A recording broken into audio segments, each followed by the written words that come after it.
नमस्कार दोस्तों, आप सभी का स्वागत है हमारे YouTube चैनल BCS एकेडमी पर। और आज की इस वीडियो में हम कक्षा 12 भौतिक विज्ञान एनसीईआरटी की पाठ्यपुस्तक के 5वें चैप्टर चुंबकत्व एवं द्रव्य के एक्सरसाइज के प्रश्नोत्तर सोल्व करने जा रहे हैं। इसमें हम पहला प्रश्न लेकर चल रहे हैं।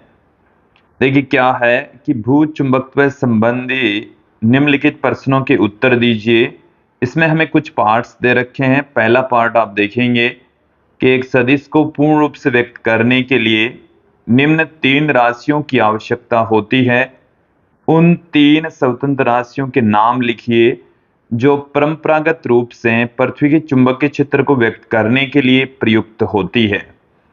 तो देखिए, पृथ्वी के संपूर्ण चुंबकीय क्षेत्र के बारे में जानकारी देने के लिए हमने 3 घटक पढ़े थे। और जो तीनों घटक हैं वो कौन कौन से हैं वो यहां पर आप देखेंगे। पहला जो घटक है वो है पृथ्वी का दिक्पात कोण, जो कि पृथ्वी के भौगोलिक याम्योत्तर तथा चुंबकीय याम्योत्तर के मध्य का कोण होता है। दूसरा बिंदु होता है नमन कोण, या इसे हम नति कोण भी कहते हैं, जो कि पृथ्वी के चुंबकीय क्षेत्र का क्षितिज से झुकाव बताता है।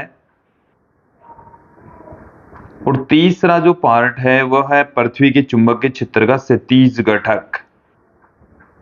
पृथ्वी के चुंबकीय क्षेत्र का क्षितिज घटक, पृथ्वी के चुंबकीय क्षेत्र का क्षितिज घटक। तो ये तो पहले पार्ट का आंसर हुआ। दूसरा पार्ट देखें आप कि दक्षिण भारत में किसी स्थान पर नति कोण का मान 18 डिग्री है। ब्रिटेन में आप अधिक नति कोण की अपेक्षा करेंगे या कम की। पहले एक बार इसे समझ लें कि देखिए ये हमारी पृथ्वी है और ये इसकी विषुवत रेखा है।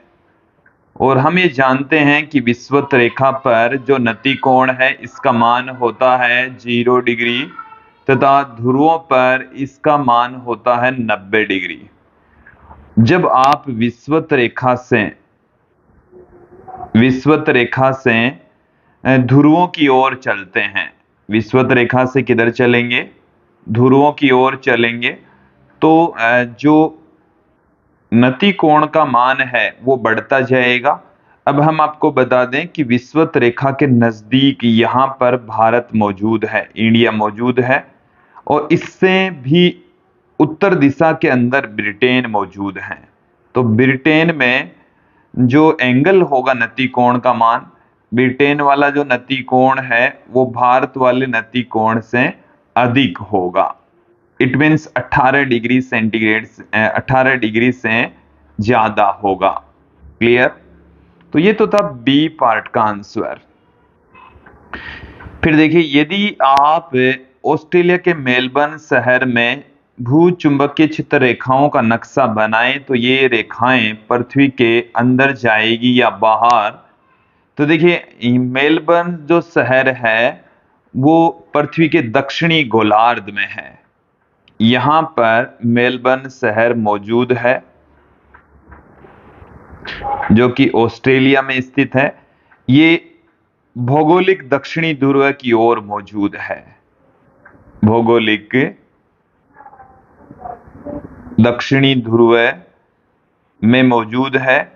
जहां भौगोलिक दक्षिणी ध्रुव होता है उधर ही पृथ्वी का चुंबकीय उत्तरी ध्रुव होता है। चुंबकीय उत्तरी ध्रुव और भौगोलिक दक्षिणी ध्रुव लगभग एक ही जगह पर मौजूद होते हैं।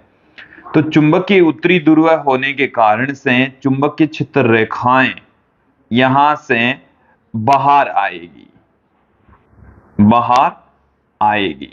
तो सी पार्ट का आंसर हो जाएगा, बाहर आएगी, क्योंकि जो मेलबर्न शहर है वो पृथ्वी के दक्षिणी गोलार्ध में है, अर्थात वहां पर उसका चुंबकीय उत्तरी ध्रुव है और उत्तरी ध्रुव से मैग्नेटिक फील्ड लाइंस है वो बाहर निकलती है। तो यहां से मैग्नेटिक फील्ड लाइंस बाहर निकलेगी।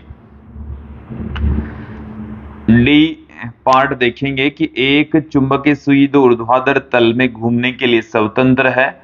यदि भू चुंबकीय उत्तर या दक्षिणी ध्रुव पर रखी हो तो यह किस दिशा में संकेत करेगी, इसको भी क्लियर कर लें। देखिए हमने लास्ट पार्ट में भी आपको बताया था, ये हमारे पास में पृथ्वी है और ये इसकी विषुवत रेखा है, ये इसकी घूर्णन अक्ष है। ध्रुवों पर ये यहाँ पर ध्रुव है और ध्रुव पर जो नमन कोण या जो नति कोण होता है वो 90 डिग्री होता है। ये भौगोलिक उत्तरी ध्रुव है NG, ये है भौगोलिक दक्षिणी ध्रुव SG। इनके ऊपर जो थीटा नमन कोण का मान है वो 90 डिग्री रहेगा। इसका मतलब इन ध्रुवों के ऊपर जो चुंबकीय सुई है वो ऊर्ध्वाधर दिशा में होगी, ऊर्ध्वाधर दिशा में होगी, ऊर्ध्वाधर ऊपर की ओर होगी। और यदि चुंबकीय सुई केवल क्षैतिज तल में ही घूमने के लिए स्वतंत्र है तो वो किसी भी दिशा में हो सकती है। फिर हमें इसके अगले पार्ट में देखिए क्या पूछा गया है कि यह माना जाता है कि पृथ्वी का चुंबकीय क्षेत्र लगभग एक चुंबकीय द्विध्रुव के जैसा ही है जो कि पृथ्वी के केंद्र पर रखा है और जिसका द्विध्रुव आघूर्ण 8×10⁻22 जूल प्रति टेस्ला है। कोई ढंग सुझाइए जिससे इस संख्या के परिमाण की कोटि जांची जा सके। देखिए इसका परिमाण, हम लगभग इसका परिमाण यदि फाइंड आउट करें तो पृथ्वी की चुंबकीय निरक्ष के ऊपर हम पृथ्वी के चुंबकीय क्षेत्र की तीव्रता यदि हम यहां पर ज्ञात करें तो देखिए B निरक्ष